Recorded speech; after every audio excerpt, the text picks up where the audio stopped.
Hi guys, তো আজকে যাচ্ছিলাম যুবসাথীর ফর্ম ফিল আপ করতে।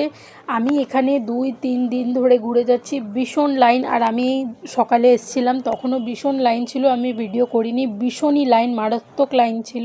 এখন আমি 3টের সময় এসেছি, আর এখন লাঞ্চ টাইম হয়ে গেছে। যা লাইন ছিল সবাই এদিক ওদিক খেতে গেছে।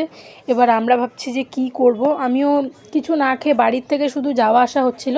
তো যখন লাঞ্চ টাইম ছিল, তো আমি আমার দিদি বাইরে যাই। ও একটা 5 টাকা 10 টাকার চিপস নিয়ে খাচ্ছে, খিদেটা সামলাতে পারছে না, খিদেটা নিজের। আর আমি 10 টাকার জলের বোতল নিয়ে কাজ চালাচ্ছি, কিছু করার নেই, বাইরের আমি কিচ্ছু খাই না বলে। আর এই দেখো গাইস, এইদিকে আমার হাঁটতে হাঁটতে জিন্স ছিঁড়ে গেছে। আমরা এক্সপ্লোর করছিলাম অ্যাকচুয়ালি, ওখানে বসে থেকে কি করব বলে আমরা ঘুরছিলাম এদিক ওদিক। আর হাঁটতে হাঁটতে আমরা চাইনা পৌঁছে যাই। এটা হচ্ছে একটা কল্যাণীতে রেস্টুরেন্ট, ভীষণই সুন্দর ভেতর থেকে। আমরা ভিডিও শ্যুট করিনি, আমরা নিজের মতো হেঁটে যাচ্ছিলাম, এদিক ওদিক ঘুরছিলাম, কিছু ছিল না করার, কি করব। সরকারি কাজে যেহেতু ভীষণ সময় লাগে। এই যে আমার দিদি, এটা হলাম আমি।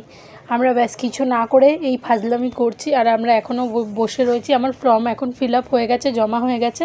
আমাদের ডাকবে, লিস্ট দেওয়া, একটা ছোট লিস্ট দেবে বলে। আর টাইম পাস করতে করতে একটা ব্লগ শ্যুট হয়ে গেল। ব্লগ ভালো লাগলে লাইক শেয়ার সাবস্ক্রাইব।